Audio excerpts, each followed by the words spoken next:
ma bende pok aneno kata mana kosekadho yo makare en koluoro common currency manego bed ni itiyo godo e Afrika ma ugwe. Nang'o meno okang' ma kamano tek?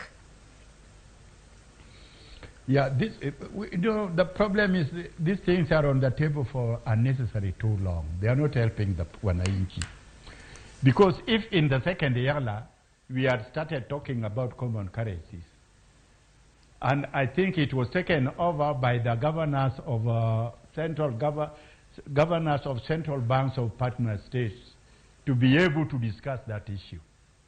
And I don't see why this thing would take unnecessarily that long time, unless there are some orders which are being given silently by the heads of state, and that is what is giving me a feeling that the issue of sovereignty is a bottleneck in the development of East Africa community.